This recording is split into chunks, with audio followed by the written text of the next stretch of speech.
Hi everyone, my name is David Siglos. I am your instructor for English 1B this quarter. Um, just a full disclosure, um, I, along with other instructors, right, that's doing all of this online courses right now, we're not really trained to do online courses. Um, and there's a specific sort of training to online courses that we don't have. But because of these, weird and uh, different circumstances, we have to teach online. And,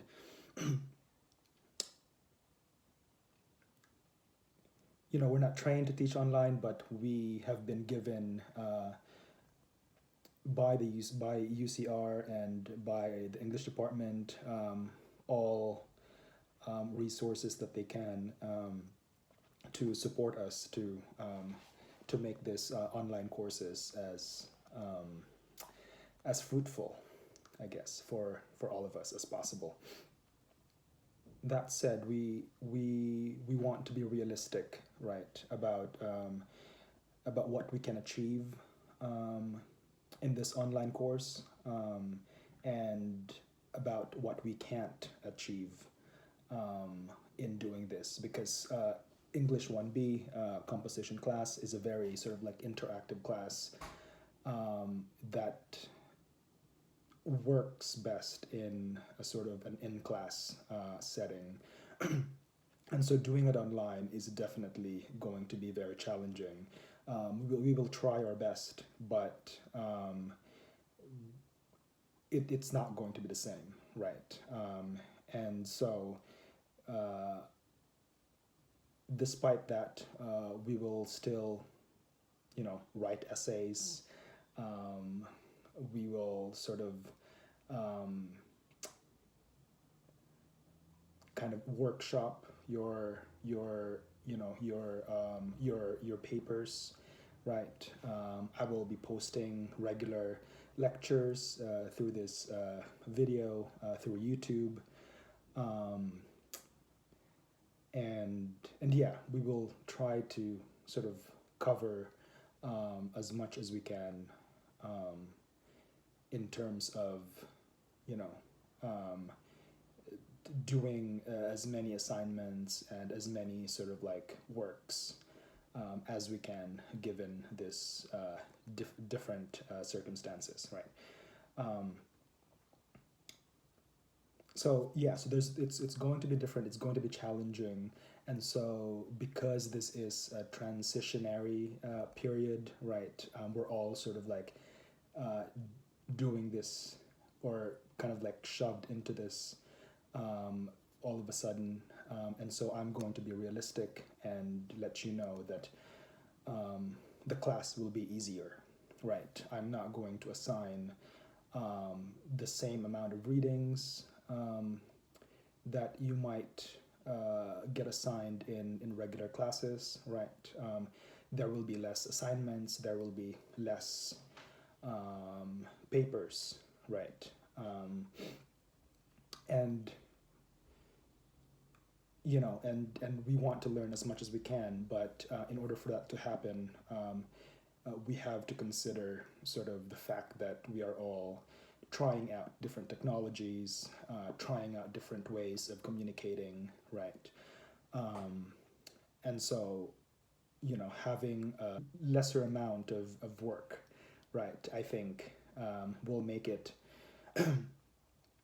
um, will make this sort of like transition period more manageable for all of us. Okay, and so I'm new to this whole recording a video and posting it on YouTube thing, and so the quality is not going to be as well as good, and I'm going to consistently work on it. So progressively, hopefully the quality of the videos, the interaction in the videos, the content that I'll be providing you will hopefully improve in time, right?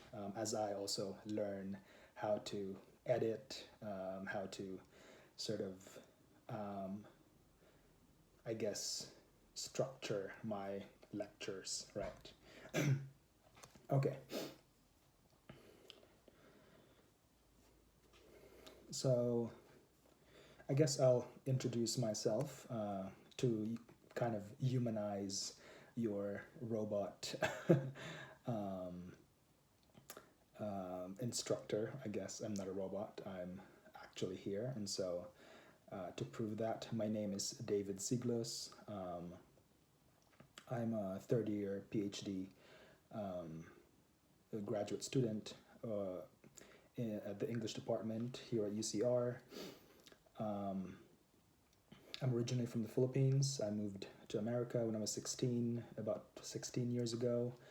I got my bachelor's in English at the University of Nevada in Las Vegas. And I have a master's degree in English also here at UCR, and I'm pursuing doctorate in English also. So I'm on my third year in the program. And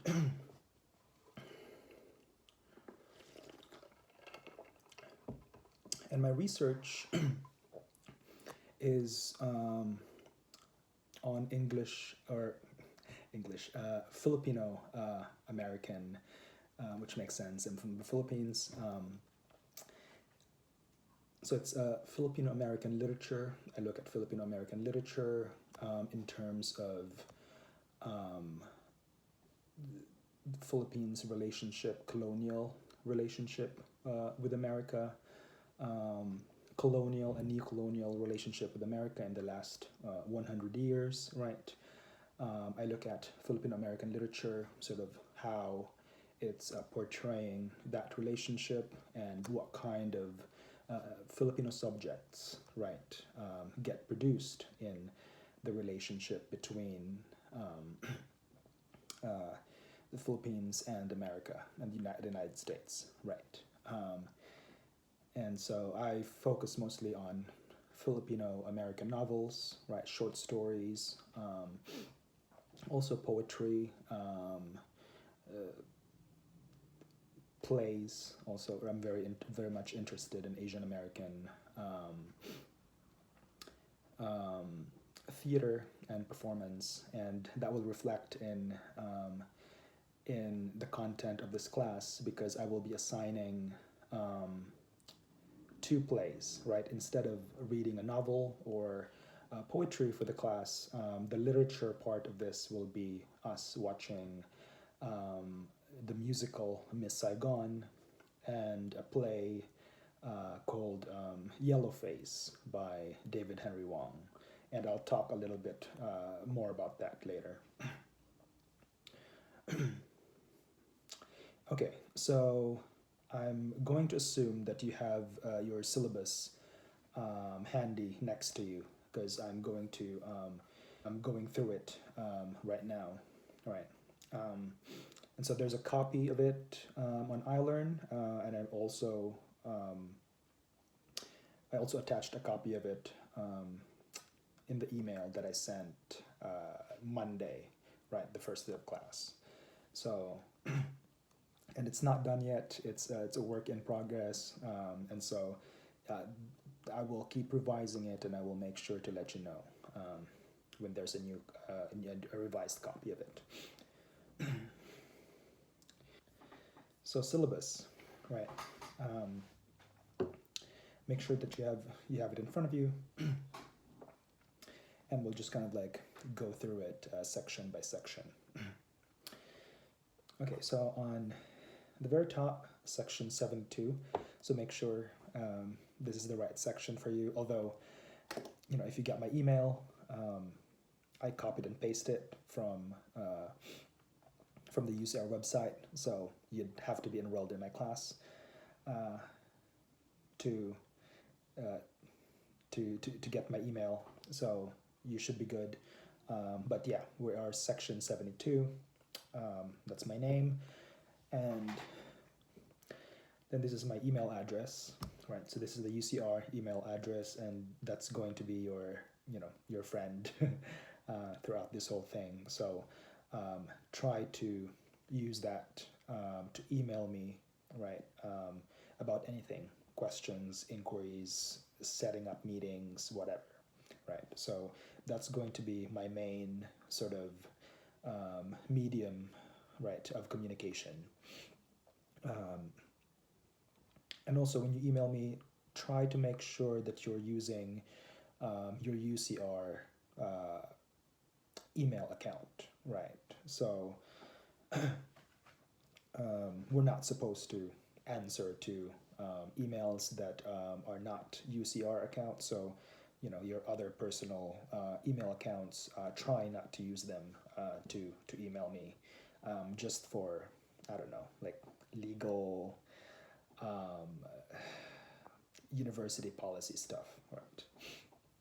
Um, okay, and then I also provided my cell phone number there. Not all instructors feel comfortable giving out their cell phone, but I don't care. Um, so try to use it only during emergencies, right?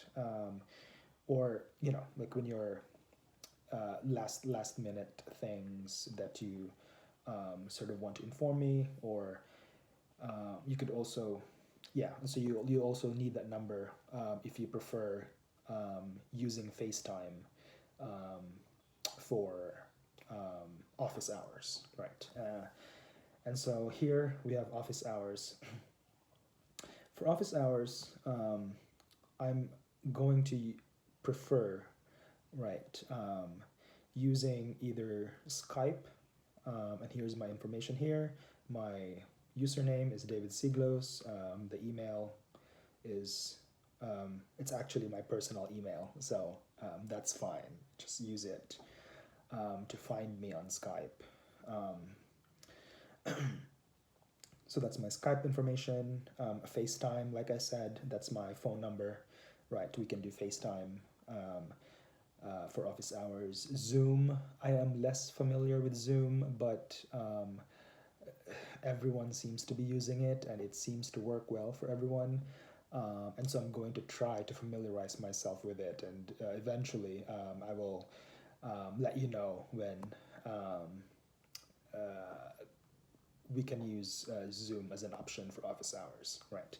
And then office hours are Tuesdays and Thursdays, 12 p.m. to 1:30 p.m., right? Or by appointment, right?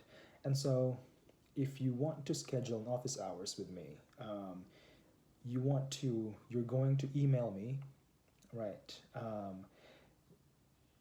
And try to use these time slots, right? So try to fit the time and day that you want to meet me for office hours in this Tuesday and Thursday, 12 to 1:30 p.m., right? Ideally, that should be that is my office hours, right? But if you can't make it, or if you can't do those times and days, right, I am happy to meet with you in other times and other days, right? That's perfectly fine. And so all you have to do is email me that you want to meet through Skype or FaceTime, right? Or even just regular phone call. I'm perfectly fine with a regular phone call. Yeah, and then we can just, yeah, you can call me or I can call you, and then we'll have kind of like a shared Google Doc together, right? And then we can kind of like, I can sort of like log down our conversation, you know, stuff like that. We'll figure it out. Okay, so that's office hours, right? And since we're not meeting, right, I really urge you guys to try to meet with me as often as you can, right? Not necessarily like once a week, maybe, you know, every other week, right? So try to And it's not going to be a long kind of like office hours, right? Ideally 15 to 30 minutes, right? Just to check in, make sure you're understanding the lectures, make sure you're understanding the syllabus, make sure you're understanding the instructions, right? So yeah, I'll have more details on that later on. Okay, and so where are we at? Course description, right? And again, if I missed something or whatever, which I am going to miss a lot of things, feel free to email me questions, and I'm also going to keep emailing you as a group, right? If there are things that I forgot to sort of include in my lecture videos. So, yeah. So course description, right? English 1B emphasizes the transition from personal to public writing in a multicultural context. This course will begin with a fundamental and important mode of writing, the argument, right, and build on it. Throughout this course, we will continue question. We will continually question how effective arguments are crafted, adding a variety of rhetorical strategies, techniques, structural, and grammatical devices to our writerly toolboxes. Okay. So all that means is that this class will focus on writing argumentative papers, right? You will sort of like learn how to write argumentatively. And the difference, and I highlighted public writing here, right? So there's personal writing. Personal writing can be fiction, right? Journal, sort of autobiography, right? Things that you write for yourself, right? Something personal that you may or may not share with other people, right? So that's personal writing. Public writing has more to do with the public, of course, right? So we write knowing that someone else is going to read our writing, right? And someone else is going to read our arguments. And so, and for that reason, you can consider this sort of like a political writing, right? So there is a purpose, right, outside of yourself in writing these papers, right? You write it because you want to question some things, right? You want to criticize some things. You want to propose an answer, right? You want to learn more about a certain issue, right? You want other people to know about specific issues, right?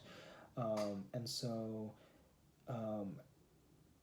in order for public writing, right, to be effective, it has to have a sort of a clear purpose, right? So it has to have a thesis. It has to have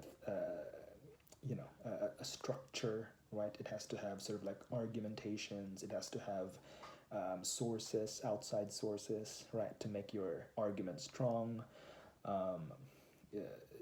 You have to sort of, structure it in a way where it's clear, right, for your reader what your arguments are, what the problems are that you're trying to solve, and what your solutions are, right, to the problem. Assuming that that's what you're doing, is providing a solution, right? Right, so that's kind of the general idea of, of what the papers, right, are going to look like in this class. Right, and so part of that writing that argument, right, is also the process of writing it, right? This class is, I think, more interested in knowing, I'm more interested, right, in you knowing the process of writing an argumentative paper than actually just producing one, right? because if you know the process, then you can sort of like play around with it, and I'll know that you know how to produce a good paper, right? As long as you know the process. Right. So the process here for the sake of this class is just as important, right, as the outcome. All right. Next section is texts and materials, right? And so the St. Martin's Guide, the only text that you're going to need for this class is the St. Martin's Guide, right? And I think most of you probably has this already, because I'm going to assume that a lot of you took English 1A last quarter. For some of you who do not, and I think yeah, some of you possibly sort of like tested into 1B straight from high school or whatever, right? And so if you don't have a copy of the textbook yet, do not buy it, right? I have access to an ebook copy, and I will make that available for you maybe later today, or so today's Monday, right? First day of class. I will make that available later today or sometime tomorrow, right? I'm still trying to figure things out. So do not buy the book. I will give you access to an online copy, right? Yeah, so that's the only textbook that you're going to need. Otherwise, you know, the other text that we're going to be, or we will be watching it on YouTube, right? The plays. Okay. So let's see. Required tools and programs, right? So kind of basic stuff, right? Internet connection, right? YouTube access, right? You know, that just means, you know, you're able to watch YouTube, right? Google Docs, try to familiarize. Yeah, I'm also not familiar with Google Docs that much because I use Microsoft Doc. But yeah, I find Google Docs actually, like especially in these times, more useful. So I'm going to transition into Google Docs also. Microsoft Office, if you don't have it already, UCR has a free subscription to it. If you don't have it, don't worry too much about it. Yeah, as long as you have Google Docs, you'll be fine. And then Launchpad and Zoom, don't worry too much about those two yet. Launchpad is the website where you get access to the ebook, right? And I will give you a link to that soon. And once you have the link, then you can access it, and you'll have access to the ebook copy of St. Mark's Guide. Right. And then Zoom also, it's just kind of like Skype. So grade breakdown, right. So this class requires 3 papers of increasing sophistication and length. You will also be assigned regular exercises and take an essay exam, a final exam. Essay form final exam. Okay, so this is actually less. Usually we assign 4 papers in a 1B class, and since that's unrealistic during these times, I've reduced it to just 3 papers, right? So the first paper is 15%. That's 1,200 words, and it's arguing a position, right?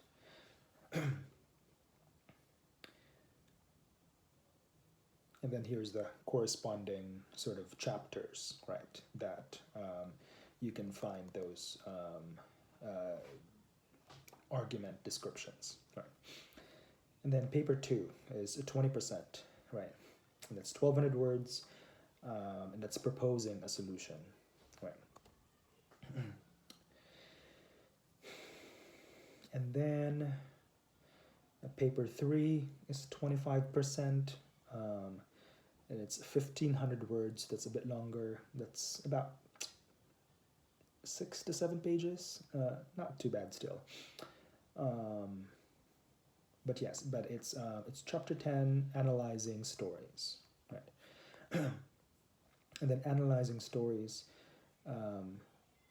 this is actually going to be very useful, because when you move into 1C, right, that's the English composition class after 1B, obviously, that entire class is designed to analyze stories, right? So this paper will be your kind of transition paper to 1C, right?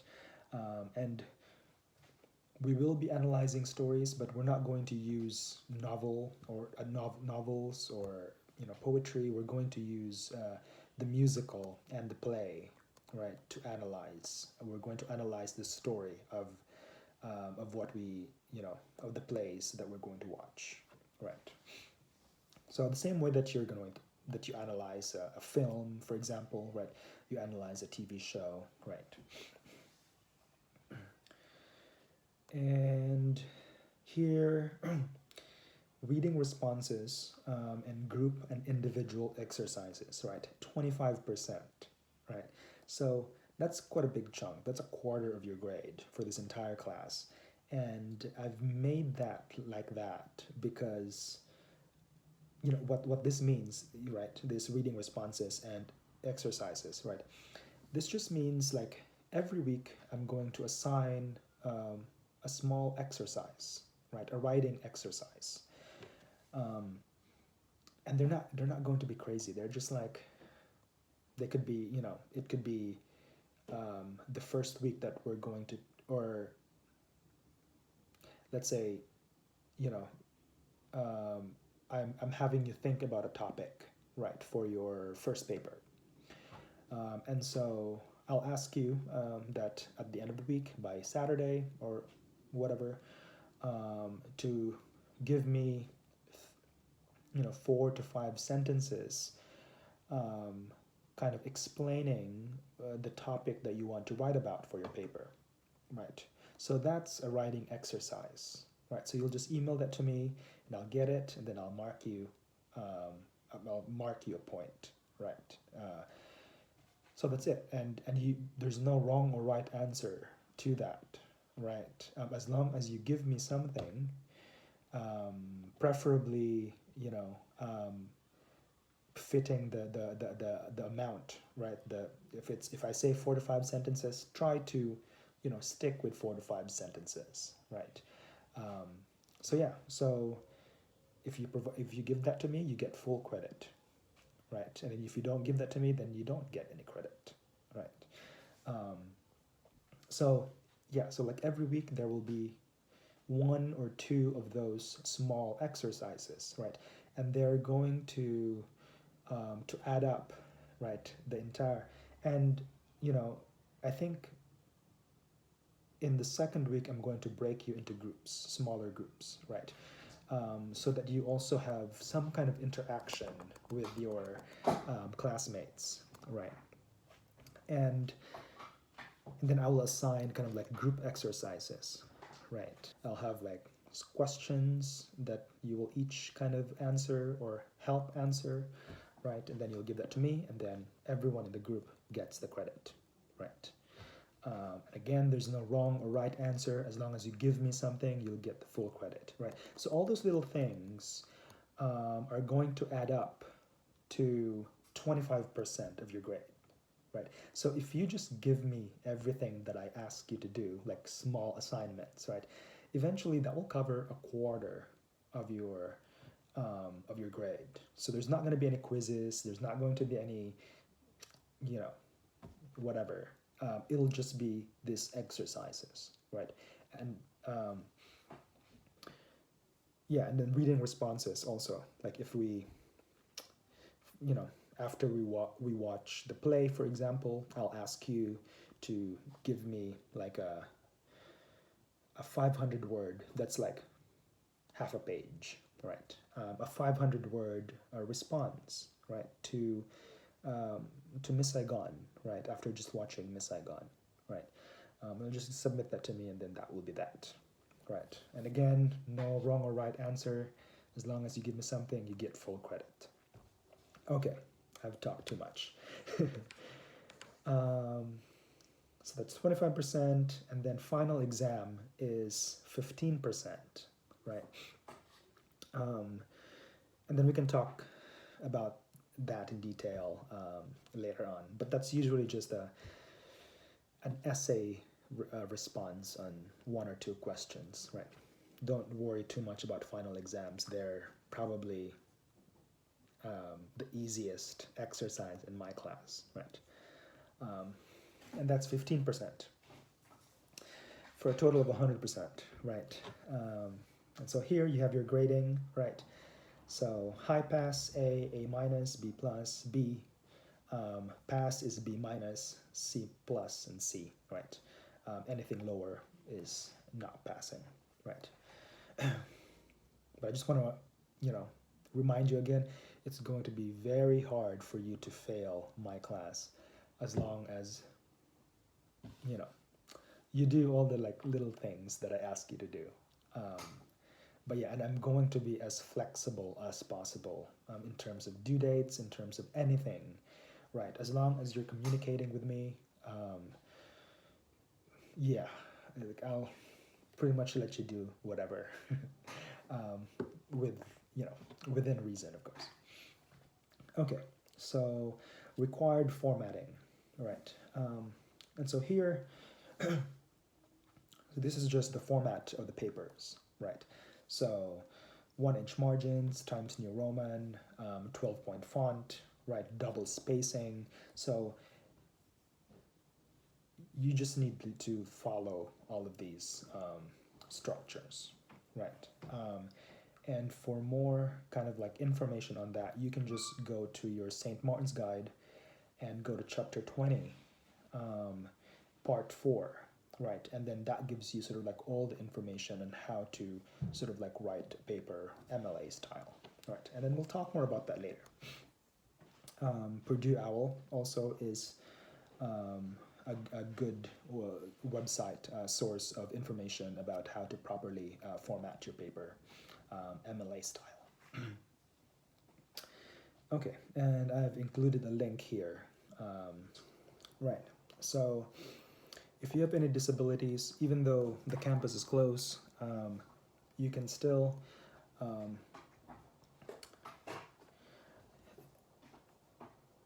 email the UCR disability resources, and they'll be able to help you, right? So, yeah, and I'm going to have to double check on the Academic Resource Center. I'm pretty sure that they are still sort of able to assist you guys for stuff. Their Academic Resource Center is where you usually go to get your papers checked. They'll kind of like talk you through it and like what you're doing wrong, what you're doing, what could be improved, right? And that's usually a one-on-one thing. But since the campus is closed, I think they have other ways of sort of helping students out, and I'm going to try to get more information about that. And then plagiarism and academic honesty, right? So the point is just don't plagiarize. Write your own paper. Going through plagiarism kind of, bureaucracy is such BS, and I don't want to go through it. You don't want to go through it. So don't think about it. Just write your own paper. Then attendance, late work, turning in assignments, right? So in terms of attendance, there's no attendance, right? Obviously, we're not showing up to class, but So attendance and quizzes, all of those things I've incorporated into the exercises. Right, that's the 25% of the class. So as long as you're giving me the exercises, I'm just going to assume that you're you're watching my videos, you're getting my emails, right, and you're participating, right, and so yeah, so the credit will just go to your exercises in terms of attendance. In terms of late work, I will have um, due dates for the essays, but if for some reason you cannot make that due date, I am very flexible as long as you let me know ahead of time that you're going to be a couple days late, 1 day late, 2 days late. As long as you're communicating with me, I almost never, here I said that, late work will have penalty, but if you're communicating with me and it's only a day or two late, um, I'm not going to give you a penalty, right? Okay, and so, right, communication standards, right? So I mentioned before, make sure you're using only RMail, right? So your UCR Gmail account. Okay, so for the schedule, right? I don't have much yet here. I have week 1, and then I will have the rest. You know, I'm still working on it. So in the next couple of days, I'm going to update this with more weeks and what we're going to do. But as of now, for week 1, nothing is due other than this you watching this introduction, right? Or there is something due, right? There's no I meant like there's no reading, right? So you don't have to do anything except watch this video and by Saturday, April 4th, right, I want you to, here, I'm just going to read it. Write a 300 to 400 word self-introduction or reflection, right? For this assignment, I want you to introduce yourself by reflecting on the last 2 weeks of isolation, quarantine, social distancing, whatever you want to call it. You could write about what you've learned about yourself, being in isolation, things you noticed about yourself, what you had not, which you had not before, right? Or you could write about your daily routine, right? You could also write about new things that you started doing. Did you start cooking? Did you start reading for fun? Did you start yoga, right? Because you're stuck at home. So literally you can write about anything that is a kind of reflection on your time, right, in isolation, right? So 300 to 400 words, which is half a page single space, that's 1 page double space.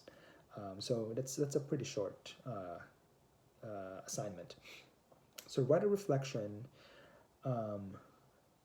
On the one hand, this will be a good way for for us to think about and to reflect, right, on this very strange and actually quite historic, right, time in our lives that's sort of like changing our ways of living, right? So it's a good way to reflect, right? On the other hand, this is also my way of getting to know you and getting to know your writing style, right? Um, so, right, so write that, and you can give it to me as a PDF, as a regular email, as a Google Doc, as a Microsoft Word. I don't care, as long as you give it to me by Saturday, right, April 4th. And if you're late, it's not the big deal. Just give it to me anyway, right?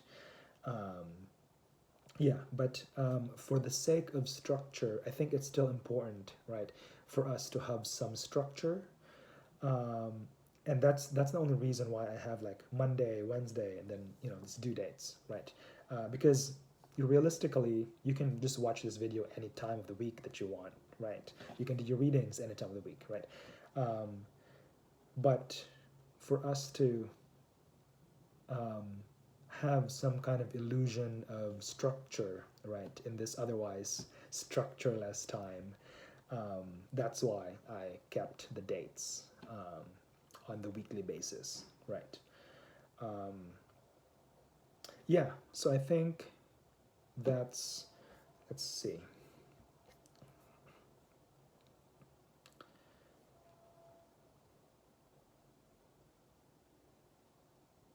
Oh, right. So for the literature, like I mentioned, right, we're watching Miss Saigon and Yellowface. They're both on YouTube. Don't watch them yet, but if you're not familiar with them, you can Google a trailer or yeah, find a trailer and just familiarize yourself. um, right. So they're both sort of like Asian American plays, right? Um, and right. And so I'm doing this, and I'm instead of other 1B classes, we'll be reading novels or reading poetry, right? But I chose these two plays because my research is Asian American studies, Asian American theater and performance, right? Which these two are, right?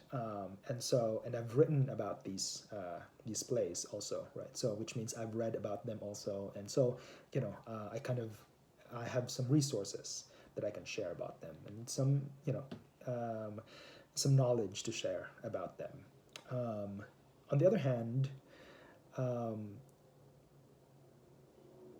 they're accessible through YouTube, right? So I thought it was perfect to teach these plays um, in an online class because all you have to do is go to YouTube and watch it, right? You don't have to find an ebook or you don't have to like buy a hard copy, whatever. You just go to YouTube and then watch it, right? I'll give you the links later. Um, but so yeah, I think that's it for now. And feel free to email me if you have any questions or if you just want to say hi. That's perfectly fine. Email me to say hi. I'm happy to respond to that. And yeah, and I might email you in the next couple of days, right? Just to kind of like check in or give additional information, right? So just expect emails from me and expect constant kind of like reminders on. I'll also be announcing some stuff on iLearn, right? So make sure you're checking iLearn, checking your emails, because that's going to be our friend um, in this sort of like online thing. Um, so yeah, so that's it for now, and yeah, until the next video, as they say. All right, bye bye.